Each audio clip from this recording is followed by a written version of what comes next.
I'm Easy Jackson with The Real News. We're out here in a West Baltimore neighborhood called Reservoir Hill at Dovecote Cafe, a black-owned cafe and community space in the neighborhood that is doing its first annual Juneteenth celebration.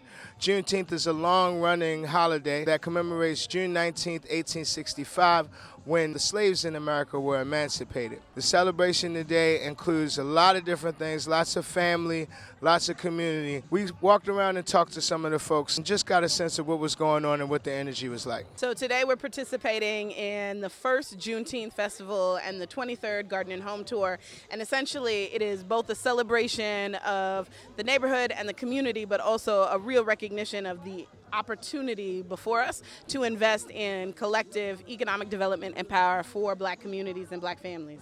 Tell me a little bit about the energy you feel here today, how it's been being out here talking to folks, signing people in, and just interacting with the crowd. Yeah, it's love, man. I can't think of another word. I mean, it's just people who have never met each other, never been, to this block or to this neighborhood. You come in and we all just feel like one.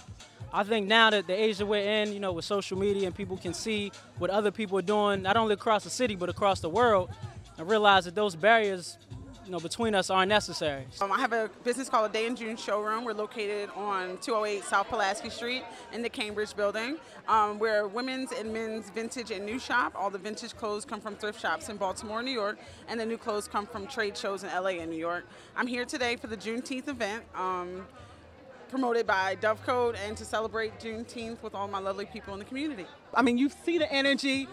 Awesome DJ Jazz is doing her thing over there. I think Jazz is 25 years old, but she plays old school. She played house. I mean, it has just been a wonderful, wonderful event. Our goal today with the energy is really just how do we build a space where it feels in between a family cookout and like we're all sitting on one giant stoop together. The kids are running around behind us. They're playing hula hoops. We have ponies and carriage rides out here. And ultimately you just want a space where the adults can sit and chill and connect, kick it, and the kids can just run around and enjoy their life. I think today the energy out here is the definition of black joy. What does it look like? How do we build it? And how are we part of a community that sustains it?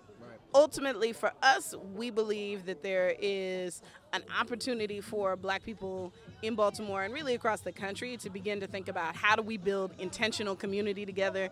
That's why we opened up the cafe. That's why we came to this neighborhood. And the goal was, how do we create a space and place where black families thrive? What does that look like? And how are we the generators and architects, really, of that kind of a neighborhood and community? And this neighborhood has all the makings, has incredible families and community that lives here. It was just about being able to add some resources and ways for people to be able to connect with each other and collide. So Juneteenth is just one more way for you to get to know your neighbors, to learn a little bit about the history of our people, but most importantly for us to invest and plan for our future together.